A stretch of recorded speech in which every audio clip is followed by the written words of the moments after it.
Olá pessoal, nesse vídeo nós começaremos a trabalhar o processo de necessidade de matéria-prima. O processo de necessidade de matéria-prima dentro do TOTS Moda é um processo onde que o usuário, baseado em filtros de lote de planejamento, ou pedido de venda, ou apenas de produto, poderá executar uma consulta, e simular uma necessidade de matéria-prima dentro do sistema TOTS Moda. Com essa necessidade simulada, o usuário poderá gerar o seu pedido de compra, quando é um material que ele realiza a compra, gerar a ordem de produção de uma necessidade de um produto que teve o saldo calculado como negativo, gerar uma solicitação de compra e assim por diante. Vamos lá? Bom, pessoal, dando seguimento ao nosso vídeo aqui sobre necessidade de matéria-prima, vamos então executar o nosso componente que trabalharemos nesse vídeo, que é o PCP-FP010. Para isso, vamos em menu TOTS Moda, até a opção Produção, Planejamento e Controle, Processo, e nós temos o componente que nós vamos trabalhar, o PCP-FP010. Ao clicar nesse componente, ele traz para a gente já qual o ciclo de produção que nós estamos trabalhando como padrão dentro do sistema, ciclo 2024.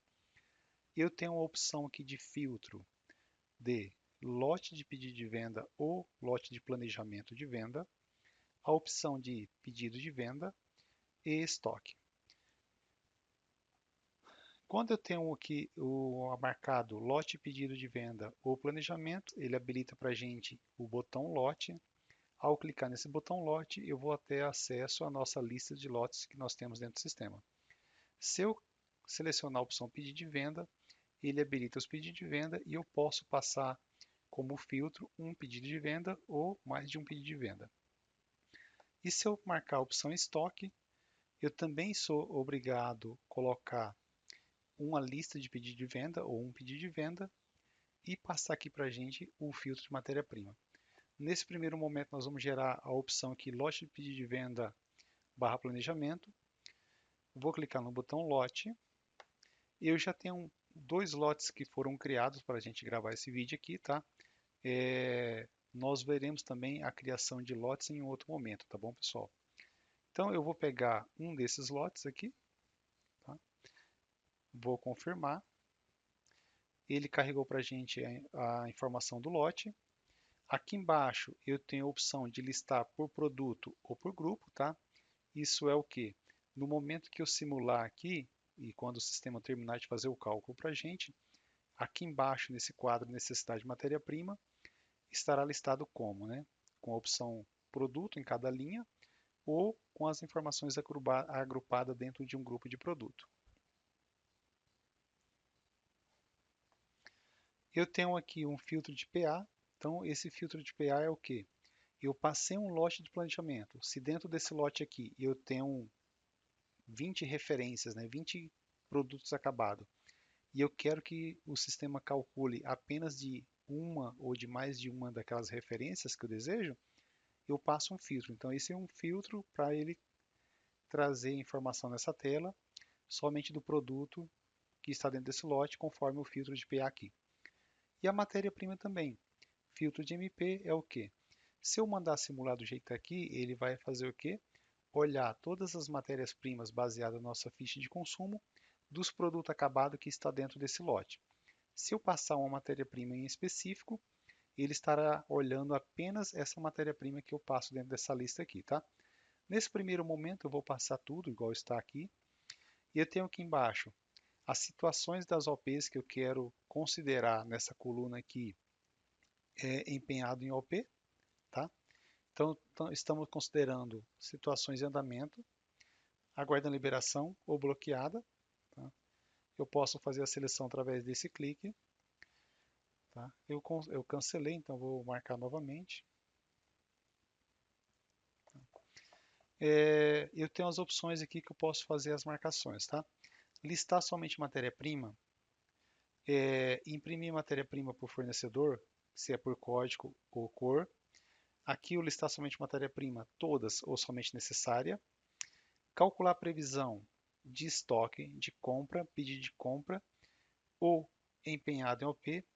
Essas marcações aqui, conforme a gente tem um resultado e depois eu vou marcando elas ou não, ele vai refazendo para a gente o cálculo dentro dessa coluna aqui, desse quadro necessidade de matéria-prima.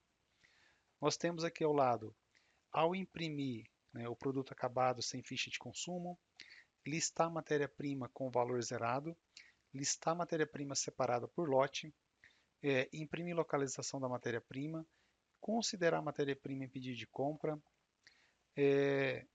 verificar a matéria-prima substituta ou equivalente, tá? Verificar a matéria-prima componente. Esse matéria-prima componente é bem interessante porque eu posso ter uma matéria-prima, por exemplo, um tecido, que é de produção própria ou que eu terceirizo a produção, mas que eu tenho uma ficha de consumo para produzir essa matéria-prima. Então, exemplo, eu tenho uma malha que eu posso mandar fazer fora ou produzir internamente e eu tenho uma ficha de consumo dos fios que eu uso para produzir essa malha. Então, quando eu coloco aqui verificar matéria-prima componente, ele vai listar para a gente a malha que a gente vai usar e as quantidades de fios que a gente utiliza também, conforme os nossos cálculos aqui de necessidade pela ficha de consumo, tá bom? Totalizar relatório por nível, a gente coloca aqui também, se for o caso, né, a gente tem nível de matéria-prima, componente 1, 2 e assim por diante, tá? Se for o caso, a gente pode totalizar. Considerar quantidades em solicitação de compra ou não, tá? Considerar estoque em terceiro, tá? Então eu posso ter um produto que ele está em poder de terceiro. Então se eu marcar essa opção aqui, ele vai considerar esse estoque ou não. Saldo do produto, né? Qual o saldo que eu quero olhar o nosso produto, né? Que eu tenho algum tipo de estoque. Então eu vou ter uma lista aqui que a gente tem no sistema e eu posso ter apenas um saldo ou um saldo consolidado, como por exemplo esse aqui, ó, físico mais inspeção, tá? Então pode ser criado um saldo onde que você consolida um mais outro e aqui ele vai trazer a somatória desses dois saldos consolidados, tá bom? Nesse vídeo a gente está trabalhando aqui com saldo físico, a visualização do relatório, né, do resultado desse, quando a gente mandar simular, eu quero visualizar em retrato ou paisagem, tá? Percentual mais de consumo, isso aqui serve para a gente colocar um percentual para ele calcular sobre o nosso consumo, esse percentual também. Imprimir quebra por fornecedor. No momento que a gente mandar imprimir o resultado dessa consulta, né, eu quero que a cada fornecedor ele traga os seus materiais e assim por diante, tá? Então, explicado essas opções de filtro que nós temos aqui, a gente clica em simular. O sistema vai perguntar para a gente, ó, qual empresa que é o seu estoque, qual empresa que é seus pedidos de compra, qual empresa que você tem ordem de produção. Ao clicar nesse botão, eu posso selecionar também uma ou mais de uma empresa, tá? Respondendo essas questões, nós podemos clicar em confirmar. Ao clicar em confirmar, o sistema vai executar, né, uma consulta dentro do sistema, conforme o nosso filtro que nós passamos aqui, e irá apresentar um resultado aqui para a gente, tá? Vamos aguardar ele apresentar o resultado, tá? Então, apresentou para a gente o nosso resultado aqui, conforme o nosso filtro, tá? Eu vou explicar esse resultado aqui num próximo vídeo, tá, pessoal? Para a gente não deixar esse vídeo aqui que a gente está gravando agora muito longo, tá? Então, no próximo vídeo eu explicarei cada coluna dessa. Até lá, pessoal!